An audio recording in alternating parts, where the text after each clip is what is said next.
আলাইহিস সালাম বুঝলেন যে আমার সবচেয়ে প্রিয় বস্তু হলো ৮৬ বছর বয়সে আল্লাহর কাছ থেকে প্রাপ্ত যে আমার কলিজার টুকরা সন্তান ইসমাইল, নিশ্চয়ই আল্লাহ পাক রব্বুল আলামিন ইসমাইলের কুরবানি আল্লাহ চাচ্ছে। সুবহানাল্লাহ। বুঝতে পারলেন? বুঝতে পারার পরে সন্তানকে বলছে, ইসমাইল কলিজার টুকরা বাবা, ইন্নী আরা ফিল মানাম আন্নী আযবাহুকা ফানজুর মাজা তারা। ইন্নী আযবাহুকা, আমি স্বপ্ন দেখলাম যে আমি তোমাকে জবাই করছি। সন্তানকে বলে, আমি তোমাকে জবাই করছি, ফানজুর মাজা তারা, এই বিষয়ে তোমার ওপিনিয়ন কি, তোমার মতামত কি? পিতা যেমন পুত্রও তেমন, বাপকা বেটা, কথা আছে না? হ্যাঁ, বাপকা পিতাও যেমন পুত্রও তেমন। নবীর পুত্র নবীর মতোই মানসিকতা হয়। ছোটবেলা থেকে সন্তানদেরকেই সেই মানসিকতাই আস্তে আস্তে গড়তে হয়। ঠিক না? ঠিক। হযরত ইব্রাহিম আলাইহিস সালাম যখন বললেন ফানজুর মাজা তারা, হযরত ইসমাইল আলাইহিস সালাম থেকে উত্তর আসলো, ক্বালা ইয়া আবাতি ফাআল মা তুমার সাতাজিদুনি ইনশাআল্লাহু মিনাস সাবিরিন।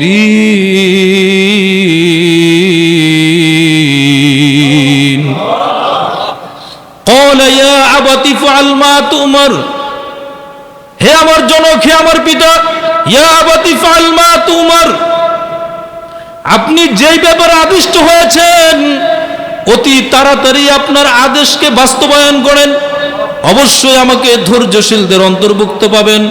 আপনি যখন আপনার স্বপ্ন যোগে যে আদেশ আপনি প্রাপ্ত হয়েছেন আল্লাহর পক্ষ থেকে, যেই ইমানি পরীক্ষা দেওয়ার জন্য আদেশ প্রাপ্ত হয়েছেন, ওই আদেশ পালন করার জন্য যদি আমি ইসমাইলের গলাটা পরিপূর্ণ কাটতে হয়, আমি ইসমাইলের গলা আপনার সামনে সমর্পণ করতে প্রস্তুত। অবশ্যই অবশ্যই সেই সময় আমি ইসমাইল আপনাকে ধৈর্যশীলদের পরিচয় দিব। সুবহানাল্লাহ। ক্বালা ইয়া আবাতি ফাআল মা তুমার সাতাজিদুনি ইনশাআল্লাহু মিনাস সাবিরিন। ফালাম্মা আসলামা ওয়া তাল্লাহু লিল জাবিন। পরবর্তী আয়াতে আল্লাহ বলেন ফালাম্মা আসলামা, তারা বাপ এবং পুত্র, পিতা এবং পুত্র উভয়ে আল্লাহর রাস্তায় নিজেকে সমর্পণ করে দিল। হযরত ইব্রাহিম জবাইকারী আর ইসমাইল জবাইকৃত। হযরত ইব্রাহিম কি, বুঝাইতে পারতেছি না কথা, জবাইকারী, আর ইসমাইল জবাইকৃত। মিনার প্রান্তরে চলে গেল। হযরত ইসমাইল বলে, বাবা, ছোট্ট বাচ্চা, 13 বছরের বাচ্চা। বাবাকে বলে, আব্বা, মার কাছ থেকে তো আমারে আপনি বুঝাই নিয়ে আসছেন, আপনি আমাকে কি করবেন এই মিনার প্রান্তরে? আমার রক্ত দ্বারা আপনার হাত রঞ্জিত হবে, আপনার চোখ দিয়ে আমার গলা কাটা দেখবেন, আপনি সহ্য করতে পারবেন না বাবা। অতএব আপনার চোখটা আপনি বেঁধে নেন এবং আমার হাত পাগুলো বেঁধে নেন, কারণ আমাকে যখন জবাই করবেন তখন কষ্ট তো আমি হাত পা নড়াচড়া করতে পারি, যদি আপনার শরীরে আমার পা লেগে যায় তাহলে তো বেয়াদবি হবে।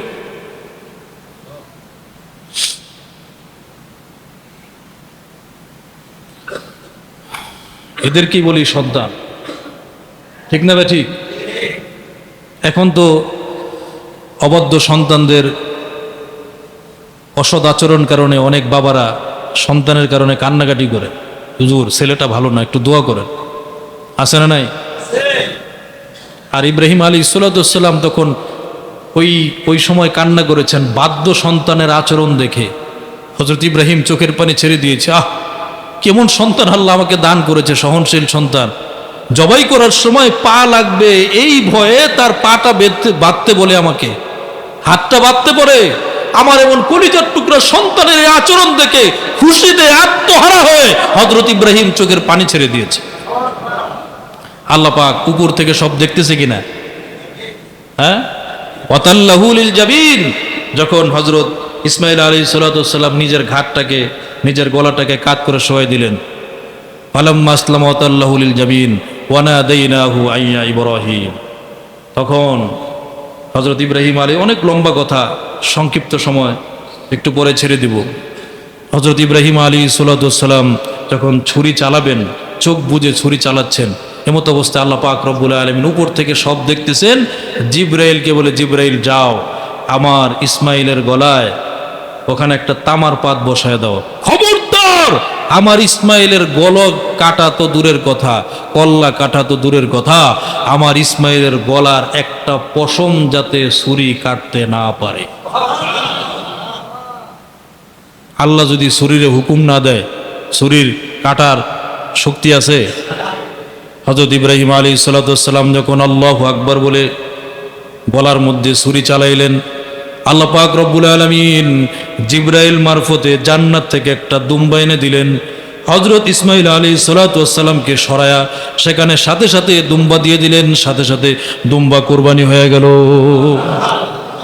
এবার আল্লাহ পাক রব্বুল আলামিন ডাক দিয়ে বলল, ওয়ানাদাইনাহু আইয়া ইব্রাহিম।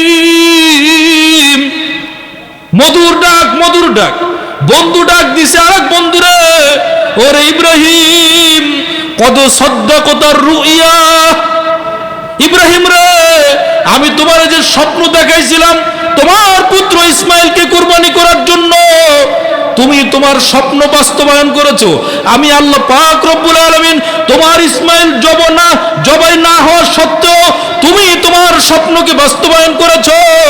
আমি আল্লাহ তোমার উপরে খুশি হয়ে গেছি, তোমার স্বপ্ন বাস্তবায়ন হয়েছে। আমি আল্লাহ পাক রব্বুল আলামিন তোমাকে পরীক্ষায় পাশ করায় দিলাম। আল্লাহু আকবার। আপনাদের কষ্ট হইতেছে? হ্যাঁ, কদ সাদ্দাকাতার রুইয়া ইন্না কাযালিকা নাজিল মুহসিনিন। আল্লাহ পাক বলেন, এইভাবেই আমি মুহসিনদেরকে, আল্লাহওয়ালা বান্দাদেরকে এইভাবেই পুরস্কার দেই। এরপরে আল্লাহ বলেন, ওয়াতারাকনা আলাইহি ফিল আখিরিন। আমি এই যে ইব্রাহিম, তুমি যে কোরবানি করে যে অনন্য দৃষ্টান্ত পেশ করেছো, বিশেষ করে না ইব্রাহিম, তোমার এই কোরবানিটা আমার কাছে অনেক পছন্দ হয়েছে, অনেক